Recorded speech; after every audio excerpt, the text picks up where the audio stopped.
Okay, welcome. Welcome everyone to session number 245 of Kevin Reads A Course in Miracles. Today we will continue in chapter 31 entitled The Final Vision, and we will focus on section 6, Roman numeral 6, VI, entitled Recognizing the Spirit. And I like words. I've always liked words. And I know that people that write, people that paint, people that do all kinds of art, people that create beautiful things, they choose things purposefully. Right? And I just want to emphasize the fact that Jesus chose the word recognizing the Spirit, the title of this section, because recognize means to know again. Right? It's that something that you knew before, you recognize, you know it again. So he's once again letting you know that you know the Spirit. You just forgot. You know that you are spirit. Okay? So, recognizing the Spirit. Paragraph 1. You see the flesh or recognize the Spirit. There is no compromise between the two. If one is real, the other must be false. For what is real denies its opposite. There is no choice in vision but this one. What you decide in this determines all you see and think is real and hold as true. On this one choice does all your world depend. For here you have established what you are, as flesh or spirit in your own belief. If you choose flesh, you never will escape the body as your own reality, for you have chosen that you want it so. But choose the Spirit, and all heaven bends to touch your eyes and bless your holy sight, that you may see the world of flesh no more, except to heal and comfort and to bless. So when we practice choosing to see the Spirit, and we do that by, having our perceptions changed, I'm willing to change my perception, help me to see correctly. Okay? And little by little, we take those steps and we get to the point where we really don't see the flesh and the ego thought system anymore. But we're still here, and we are able to heal and comfort and bless. Right? And the healing, of course, is in the mind. All right. So once again, he's telling us, it's one or the other. You see the flesh or you recognize the Spirit. Right? There's no compromise between the two, he says. All right? As Dr. Wapnick would say, there's no neutral. It's only drive and reverse. All right? And if one is real, the other must be false. For what is real denies its opposite. So if I think that this whole world is real, and I truly believe that, I deny the opposite, that I am spirit and I belong to the oneness. What you decide determines all you see. All right? What you decide determines what you see and think is real and hold as true. All right? On this choice does all your world depend. For here you have established what you are, as flesh or spirit in your own belief. And what comes up for me as I look at this passage is the idea that every moment we're making those decisions. Whether we're not aware of it, but every moment we're making the decision for the world of flesh, the world of ego, the world of form, or remembering the spirit, remembering the oneness. It's an ongoing thing, and as long as we think we're in time, all through time, we're making that decision constantly. And the idea is to recognize, oh, I chose to see the world of form. I chose to look at things through the eyes of the ego. And you can come back to the mind and ask for help. Help me to see it. All right? He says, look, if you choose the flesh, you never will escape the body, and you have chosen that you want it that way. So, but choose the spirit, and all heaven bends to touch your eyes and bless your sight, that you may see the world of flesh no more, except to heal and comfort and bless. You will be the beacon of truth. You will be the embodiment of spirit, and that is very healing and comforting.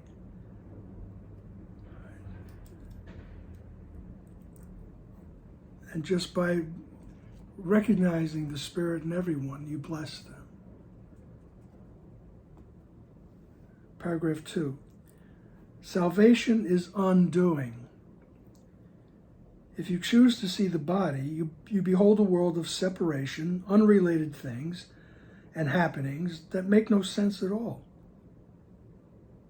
This one appears and disappears in death. That one is doomed to suffering and loss. And no one is exactly as he was an instant previous, nor will he be the same as he is an instant hence. Who could have trust where so much change is seen? For who is worthy if he be but dust? Salvation is undoing all of this. For constancy arises in the sight of those eyes, the sight of those whose eyes salvation has released from looking at the cost of keeping guilt, because they chose to let it go instead. Right? So once again, I have that little note from who knows how many years ago, where it says nothing goes poof. That was one of Dr. Wapnick's favorite explanations. He says salvation is the undoing of what we believe here, the undoing of the ego thought system, the undoing of the thought system of separation.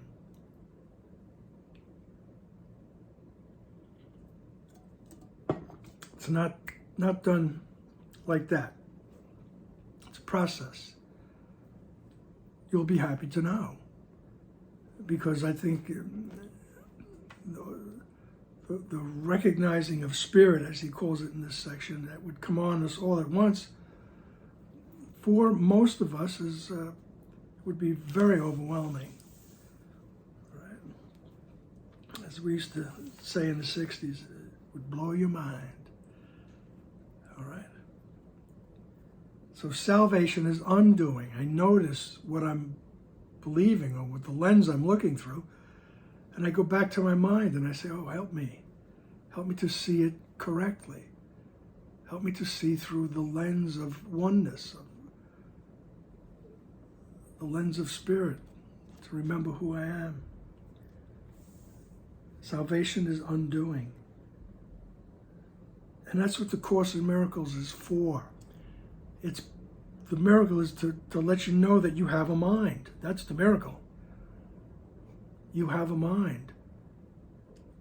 And you can go there and make another choice.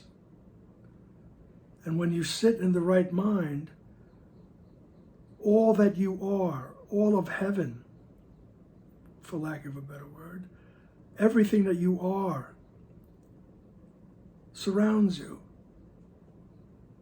and it helps to change your perception.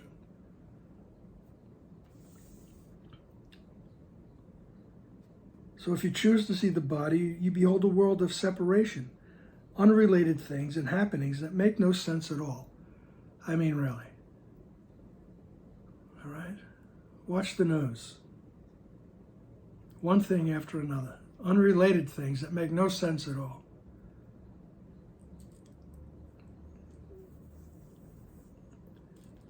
Just imbalance, cruelty,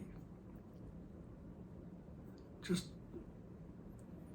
all kinds of things and happenings that make no sense at all. And he says, look, the idea of form, he goes, this one appears, right? And then it disappears in death, whatever it is, whoever it is. He goes, that one is doomed to suffering and loss. I mean, and no one is exactly as he was in an instant previous. I remember being not overwhelmed, but it was just awesome in philosophy in college when you come upon that philosopher that says you don't step in the same stream twice. It was just amazing. I was like, oh, wow. This is basically what he's saying. You're not the same from one instant to the next. There's constant change, constant flux. And you won't be the same now the next instant, and an instant hence from now. Who could have trust where so much change is seen? For who is worthy if he be but dust? Just a little nudge to that saying that, dust thou art and unto dust thou shalt return. All right? He goes, how could you trust anything like that? Where so much change is seen, for who is worthy if you're just dust? Are you worthy of all the glory of the oneness if you're just a speck of dust?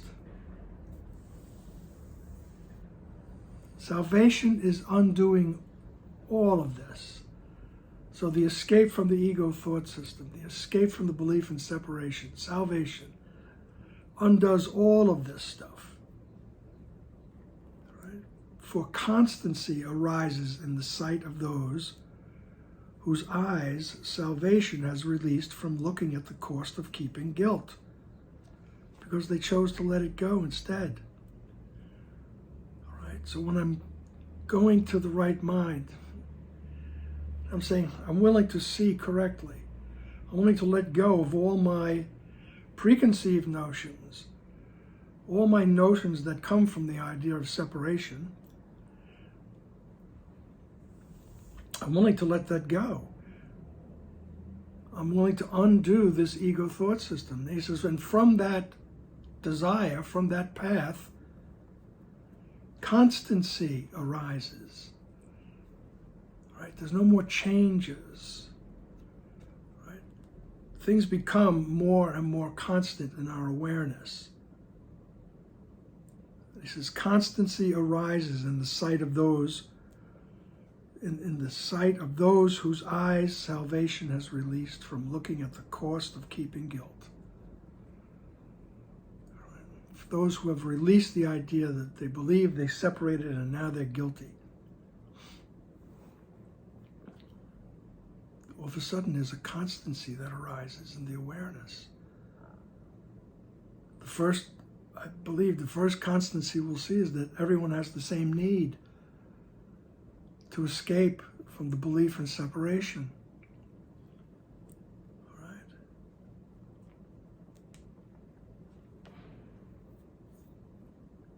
Paragraph 3, salvation does not ask that you behold the spirit and perceive the body not. It merely asks that this should be your choice. For you could see the body without help, but do not understand how to behold a world apart from it.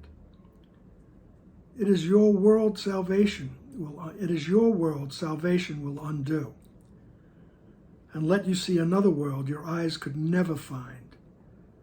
Be not concerned how this could ever be. You do not understand how what you see arose to meet your sight. For if you did, it would be gone. The veil of ignorance is drawn across the evil and the good, and must be passed that both may disappear, so that perception finds no hiding place. How is this done? It is not done at all. What could there be within the universe that God created that must still be done? Right? We don't have to do anything. Right? It's that desire to see correctly. It's that desire to allow the peace that passes all understanding to arise in your awareness. Allowing the memory of who you really are to arise in your awareness. You could, think of it any way you want, really. As the saying goes, the truth is one. The sages know it by many names. So what Jesus is trying to help us do is to get to the understanding. And the Course urges us to practice its idea of forgiveness, which is realizing that I'm projecting guilt and deciding I don't want to do that anymore. I'd rather see the truth, because in actuality there is no guilt. So I'd rather see the truth, because guilt only keeps me guilty. All right. So I go to the mind. Jesus lets me know, you have a mind. Go there. I'll meet you there. And we sit in the unconditional love, and perception changes. Constancy arises. Right. So salvation doesn't ask that you behold the spirit and perceive the body not. So in other words, salvation knows you're still going to be here for a while, because as we said, nobody goes poof, nobody disappears.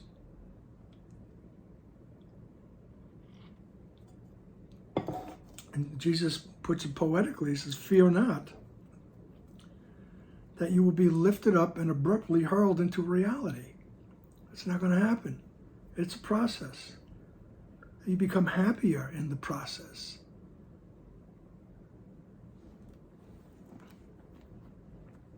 And then you come to realize everything, and you recognize the Spirit. You remember the Spirit, and you're happy to rejoin the mind of God. And he says, but it's a process. So he says, I'm not asking you to behold the spirit and not to see the body. Right? It says, I merely ask that this should be your choice. When we're aware of it, you make that choice. And the idea is to become aware of it more and more. Right? You make the choice. Help me to see. Help me to see the truth. Right? I want the truth to arise in my awareness.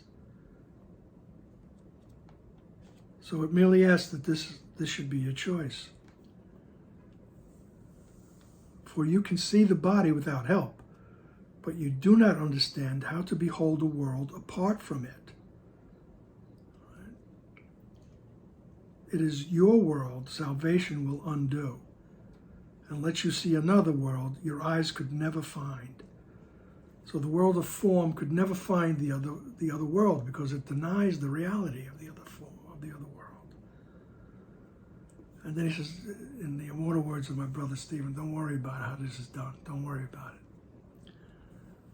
Sentence 5, he says, be not concerned how this could ever be.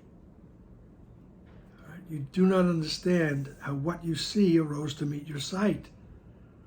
All right? You don't understand how you got here. You don't understand how this is all happening. Right? Talking heads, right? This is not my house. This is not my wife. This is not my beautiful wife. This is not my car. He goes, how did I get here? Then he goes, oh my God, what have I done? If you think about it in Course in Miracle terms, which I'm always liable to do, that's pretty profound. He goes, oh my God, what have I done? That's the feeling of being separated from the oneness. I'm pretty sure that's not where he was going, but who knows, you know? But, you know, this is the idea of poetry and art, and you get what you get out of it, you know?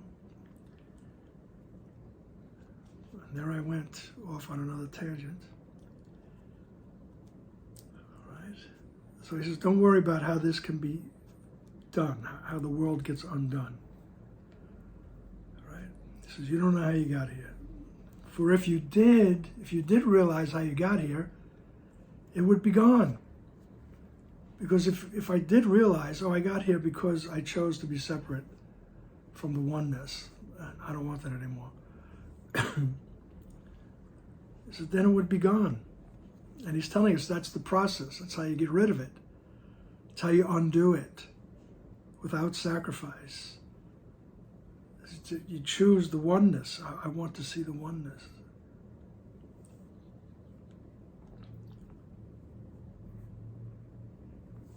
So the veil of ignorance is drawn across the evil and the good. Right? Once we decide we're separated, there's that veil of ignorance. Dr. Wapnick referred to it as the veil of forgetfulness. I forget.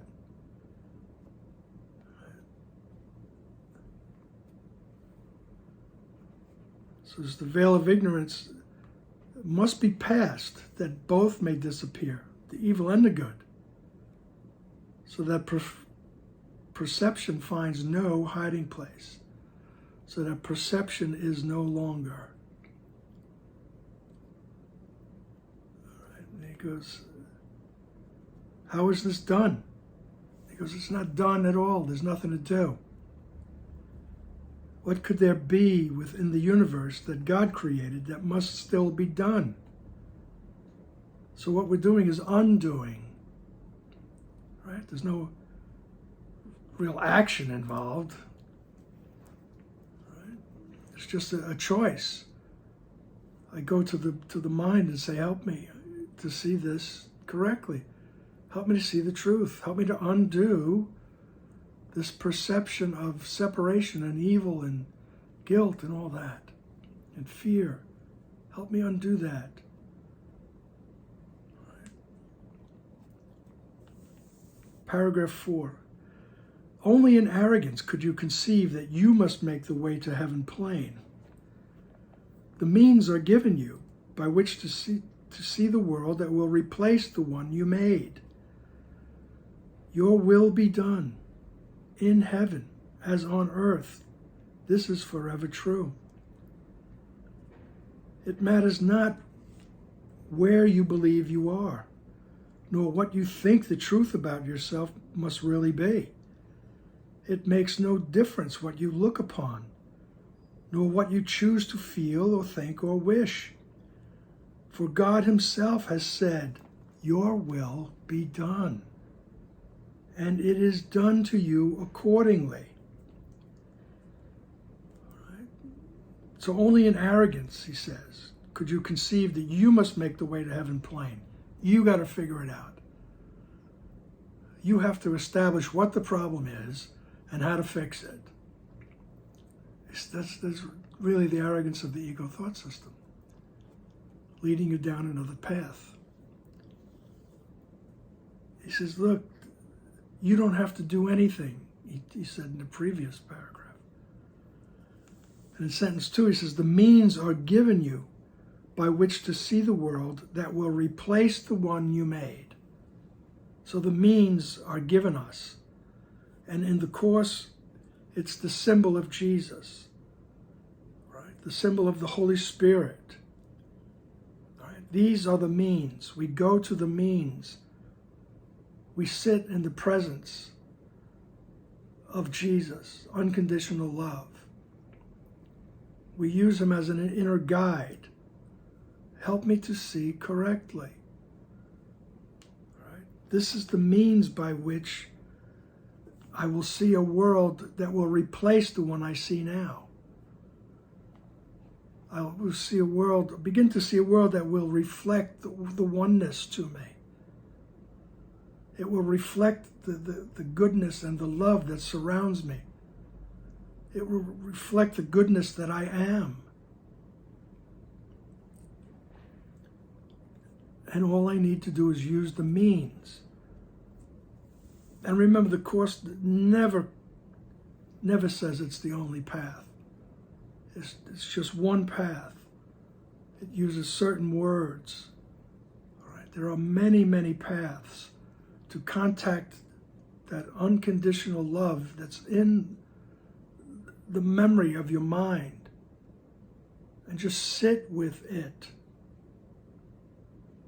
and ask for the world to be retranslated. It's just a matter of cleaning up those perceptions, okay? Until there are no more perceptions, and you just know.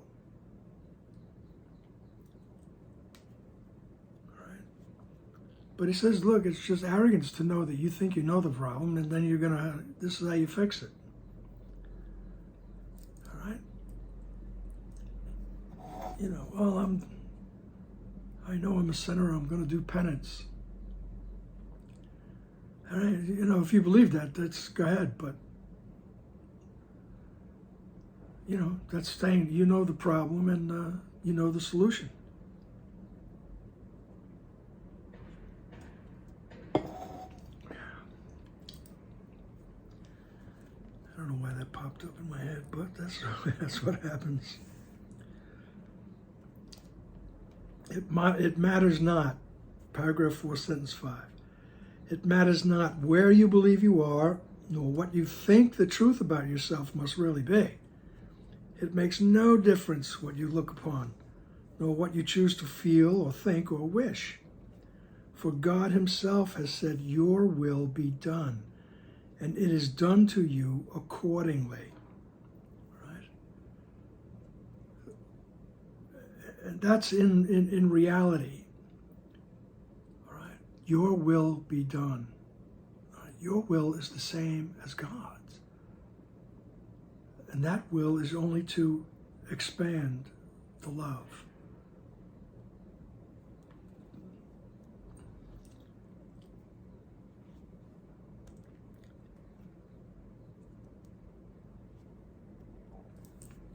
Paragraph 5.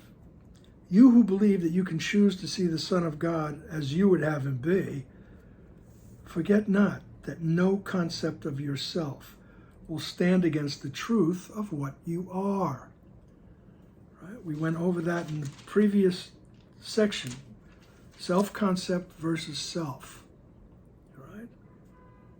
Whatever you think you are, however you see yourself, doesn't stand against it can't stand up to the truth of who you really are. You are more glorious than you think, than you know. No concept of yourself will stand against the truth of what you are. Undoing truth would be impossible. You can't undo the truth. But concepts are not difficult to change. One vision clearly seen that does not fit the picture as it was perceived before will change the world for eyes that learn to see, because the concept of the self has changed. All right.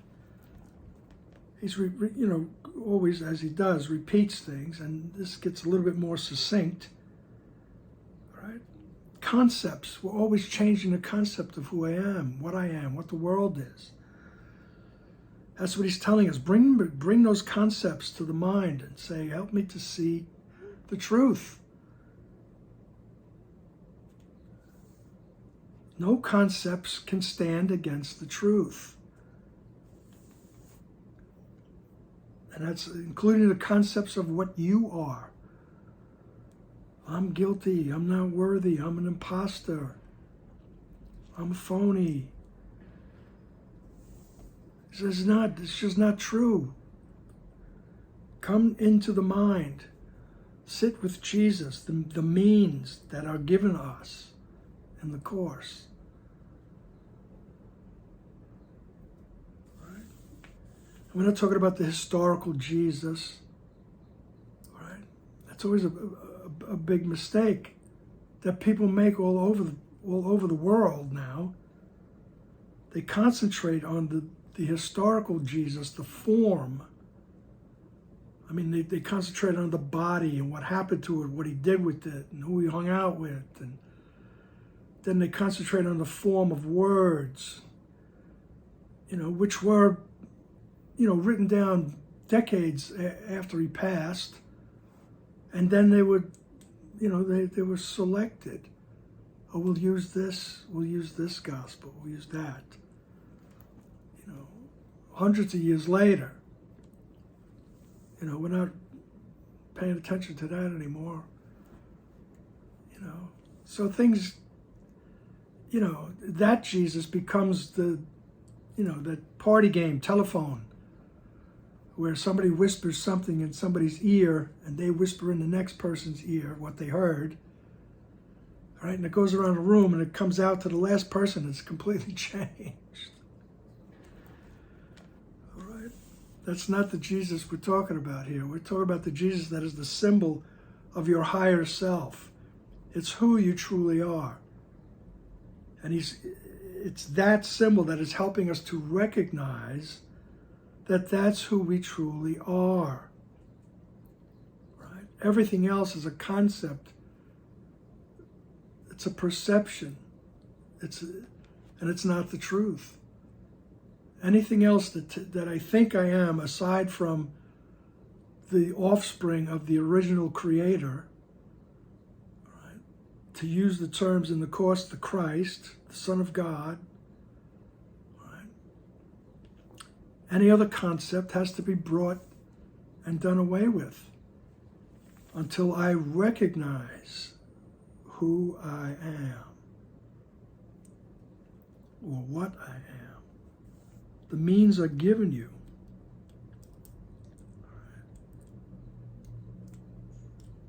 So, once again, paragraph 5. You who believe that you could choose to see the Son of God as you would have him be, all right, this is me with all my faults. All right. He goes, forget not that no concept of yourself will stand against the truth of what you are. Doesn't matter what you think, who you think you are. Right? Like we said last week, Mr. Big Stuff. Who do you think you are? So that's a concept that won't stand against the truth of who you really are.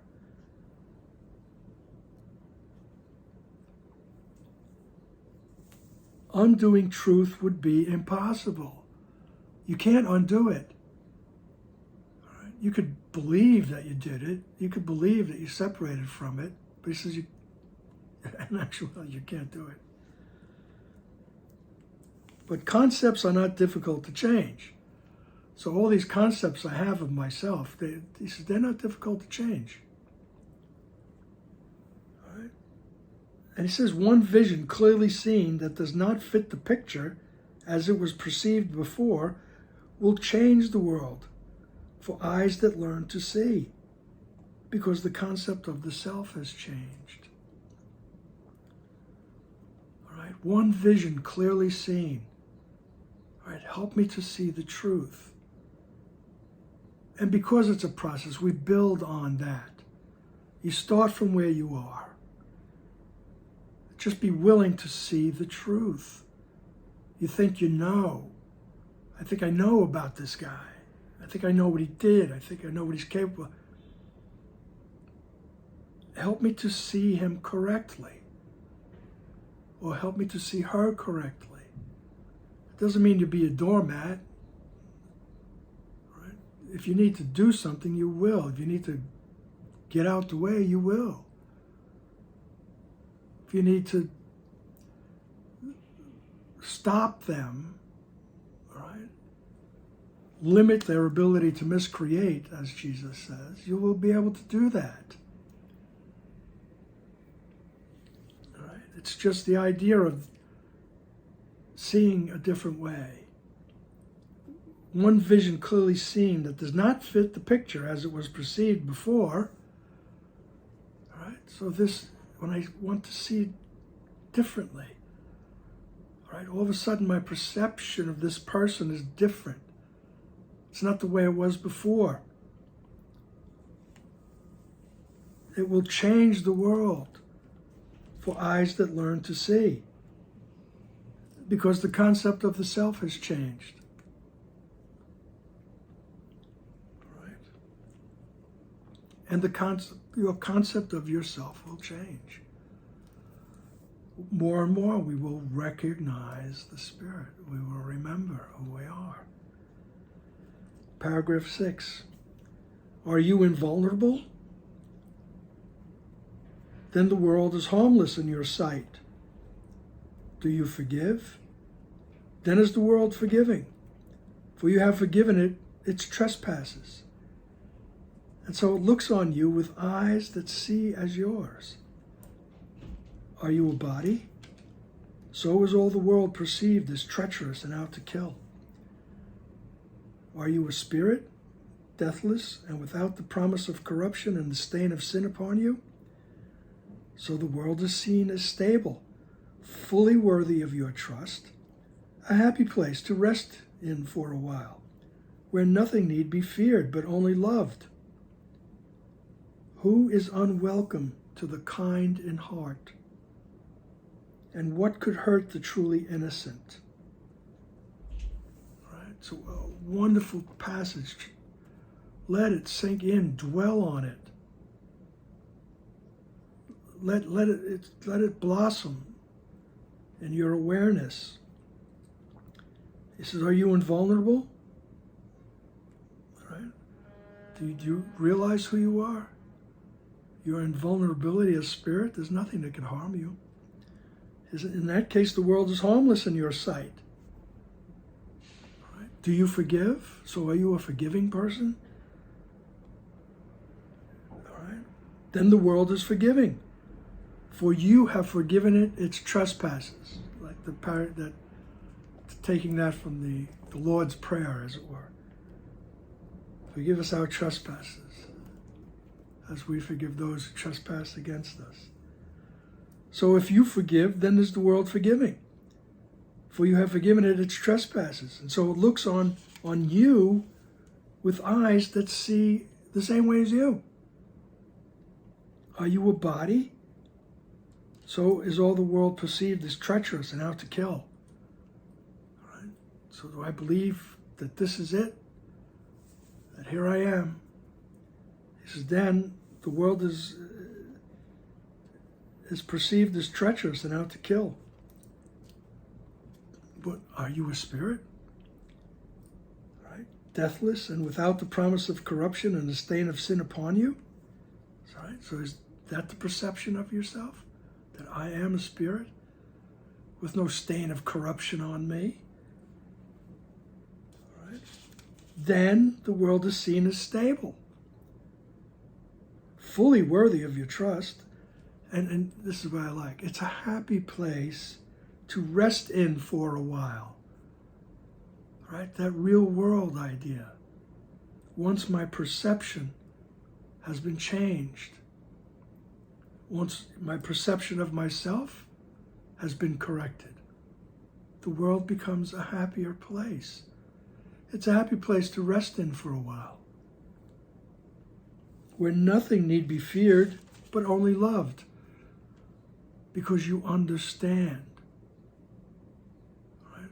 And don't try to figure out how to do that, except be willing that the awareness arise in your mind. Right? Nothing need be feared, but only loved. And you become kind in heart, right? Because your perception has been corrected. And then I love this sentence, I really do. Who is unwelcome to the kind in heart?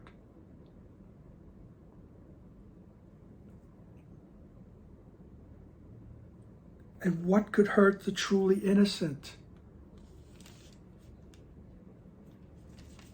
There's a lesson that says, in my defenselessness, my safety lies. And that's what he's talking about. In your true nature, your innocence, you're safe. And you will know that you're safe. Right? So then he says in paragraph 7, it's like a little prayer and exaltation. Your will be done, you holy child of God. It does not matter if you think you are in earth or heaven. What your Father wills of you can never change. The truth in you remains as radiant as a star, as pure as light, as innocent as love itself. And you are worthy that your will be done. Right? It's a wonderful exaltation of who you really are. Right? It doesn't matter if you think you're in heaven or on earth. Who you really are has been willed by God. Your will be done because it's the same. Extend the love. Expand the oneness. Your will be done, you holy child of God. It does not matter if you think you're in heaven or you think you're in earth or heaven. What your Father wills of you can never change. Your Father wills that he be one with you, that you share everything with him.